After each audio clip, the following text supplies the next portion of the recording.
আমার নাম রায়হান, আমি দক্ষিণ মানিকগঞ্জ থেকে বলছি। আজকে যে ঘটনাটি শেয়ার করছি আমার গ্রামের একজনের কাছ থেকে শোনা। ঘটনাটা যার সাথে ঘটেছে তার নাম দুলাল মিয়া, তিনি একজন ট্রাক্টর চালক।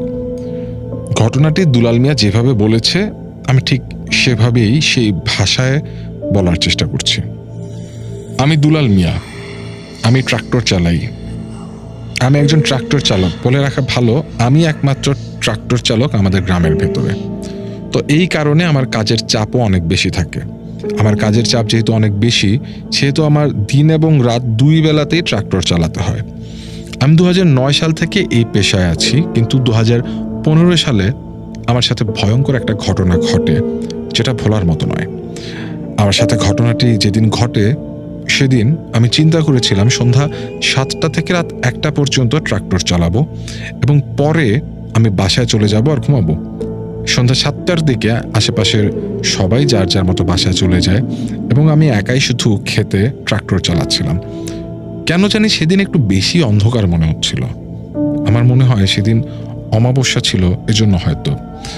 আমি আমার মতো ট্রাক্টর চালাচ্ছিলাম এবং মাঝে মাঝে জিরিয়ে নিচ্ছিলাম। এরকম করতে করতে রাত 11টা বেজে যায়। 11টার পর হঠাৎ আমার ট্রাক্টর বন্ধ হয়ে যায়। আমি নামলাম দেখার জন্য কি হয়েছে।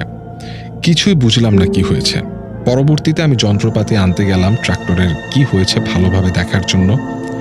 যন্ত্রপাতি আমি রেখেছিলাম সেখানে যেখানে আমি বিশ্রাম নেওয়ার জন্য বসি, কিন্তু অবাক করার মতো বিষয় হচ্ছে আমি সেখানে গিয়ে দেখতে পেলাম আমার যন্ত্রপাতি নেই। আমি তো খুবই অবাক। তখন ভাবলাম এই এত রাতে আমার যন্ত্রপাতি কে নেবে এখান থেকে।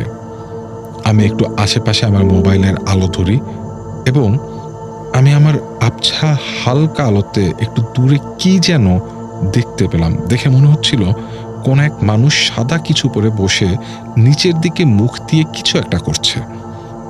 আমি ভয়ে ভয়ে মুখ থেকে হালকা সুরে বললাম, কেউ এখানে?